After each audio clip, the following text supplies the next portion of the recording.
आज हमने आपको क्या पढ़ाया है? जंतुओं का वर्गीकरण। क्या पढ़ाया? तो हमने बताया आपको जंतुओं का वर्गीकरण किन किन आधारों पर कर सकते हैं? 4। पक्का? Very good. तो पहला पॉइंट बताओ कोई। Very good, very good Arjun. संरचना के आधार पर और मेरुदंड के आधार पर। तीसरा, हाँ, प्रजनन के आधार पर। वास स्थान के आधार पर। संरचना के आधार पर, मेरुदंड के आधार पर, प्रजनन के आधार पर, वास स्थान के 4 आधारों पर हम जंतुओं का वर्गीकरण कर सकते हैं। Very good. कोई बता सकता है संरचना के आधार पर मतलब संरचना के आधार पर जो आपने कहा कि संरचना के आधार पर, और आपकी किताब में भी दिया, हम नहीं बता रहे हैं, तो उसके बारे में कोई कुछ बताएगा? संरचना के आधार पर वर्गीकरण। अरे भाई, संरचना के आधार पर 2 तरह से हम पहचान कर सकते हैं। एक तो है आपके एक कोशिकीय जीव और दूसरे होते हैं बहुकोशिकीय जीव। क्या? एक होते हैं एक कोश और बहुकोशिकीय जीव। समझ आया? खड़े होके बताओ, खड़े हो जाओ। हाँ हाँ, बोलो बोलो। एक कोशिकीय मतलब? अरे यार बैठ तू यार, सही से बोलो। हाँ जी, सही से पता है तो बताओ। एक कोश की जीव कौन से होते हैं? हाँ बताओ। अंडे तो होते हैं। अंडे से बच्चे पैदा हो जाते हैं तो बहुकोशिकीय हो जाता है। बहुकोशिकीय हो जाते हैं। अच्छा ठीक है, बैठो। मतलब एक कोशिका से बने हुए जीव एक कोश की जीव कहलाते हैं। पक्का? यही है ना? जैसे अंडा चाहे कितना ही बड़ा हो छोटा हो किसी का भी हो, एक कोश की होता है, लेकिन तब तक वो एक कोशी होता है जब तक वो अंडा रहता है और अंदर बच्चा बनने की प्रक्रिया चालू नहीं होती है। ठीक है, समझ गए?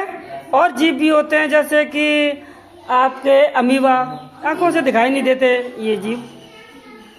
ठीक है।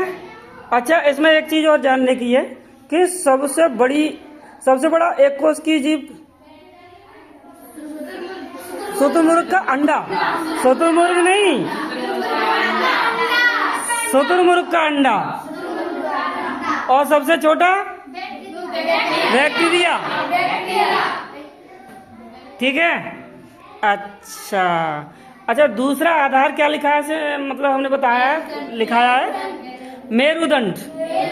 मेरुदंड के आधार पे, मेरुदंड के आधार पर। मेरुदंड के आधार पर मतलब मेरुदंड क्या होता है? शाबाश आर्यन। मेरुदंड मतलब रीढ़ की हड्डी। तो जिनके अंदर रीढ़ की हड्डी होती है, जिन जीव जंतुओं के अंदर रीढ़ की हड्डी होती है, उन्हें हम कहते हैं कशेरुकीय जंतु। क्या कहते हैं? जैसे कि खड़े होके बताया करो। जैसे कि जैसे आप और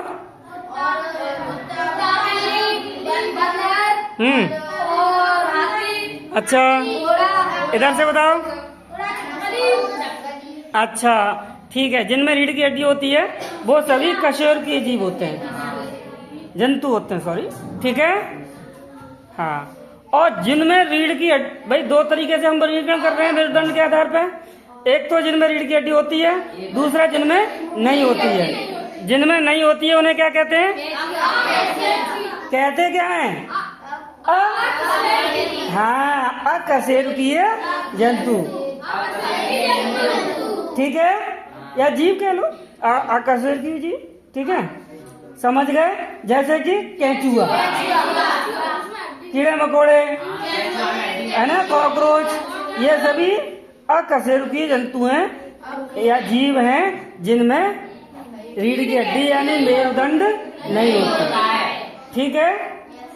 तीसरा वर्गीकरण हम कर सकते हैं प्रजनन विधि के आधार पर। समझ रहे हो ना? प्रजनन विधि के आधार पर। जैसे कुछ जीवों का जो है जन्म होता है अंडे से, समझ गए? कुछ का होता है डायरेक्ट बच्चे ही पैदा होते हैं, बच्चे के रूप में पैदा होते हैं। देखो एक एक करके बताया करो, और हाँ एक एक करके बताया करो। आप जैसे हम मतलब आप डायरेक्ट बच्चे के रूप में पैदा हुए हैं तो क्या कहेंगे? जरायुज। जो डायरेक्ट बच्चे के रूप में पैदा होते हैं, जो जीव बच्चे पैदा करते हैं, उनको क्या कहते हैं? जरायुज। और जो अंडे के रूप में पैदा होते हैं, अंडज या अंडयुज। जैसे कि जैसे कौन पैदा होता है अंडे के रूप में? मुर्गी। और अच्छा इधर से भी कुछ बताया करो, खड़े होके बताया करो। खैर कोई बात नहीं, चलिए। और इनको अंडयुज कहते हैं, और जो बच्चे के रूप में पैदा होते हैं उनको जरायुज। Very good. और जरायुज कौन कौन होते हैं? जैसे हम लोग हाँ हाँ हाँ हाँ ठीक है, समझ गए? समझ गए आप लोग? मैं भी समझ गई। चौथा वर्गीकरण हम कर सकते हैं वास स्थान के आधार पर। बैठ जाओ रोहित, बैठ जाओ। वास स्थान के आधार पर। चांदनी सही से बैठो। जो जीव स्थल पर रहते हैं, जमीन पर रहते हैं, उनको हम क्या कहते हैं? स्थलचर या स्थलीय जंतु। समझ गए? क्या कहते हैं? जैसे कि हम कुत्ता, बिल्ली, हाथी, घोड़ा, भैंस, बकरी, यानी जमीन पर रहने वाले सभी जंतु। ठीक। दूसरा, जो जल में ही रहते हैं, हाँ मछली, हाँ ठीक है ठीक है, लेकिन उनको कहते क्या है? जलीय जीव या जलीय जंतु या जलचर। समझ गए? तीसरा वर्गीकरण हम कह सकते हैं कि जो अधिकतर जीव हवा में रहते हैं।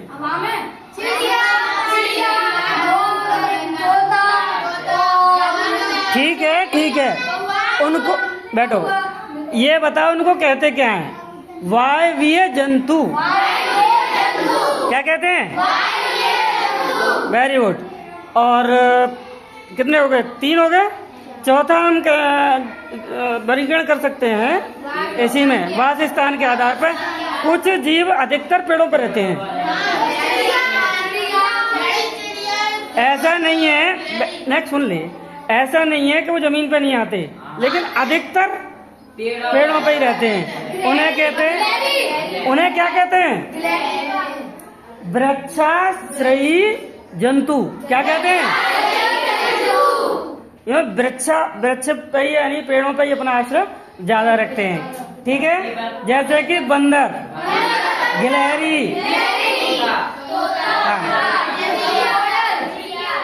ठीक। और एक और चीज, कुछ जीव ऐसे होते हैं कि जो जल में भी रह लेते हैं और जमीन पर भी रह लेते हैं।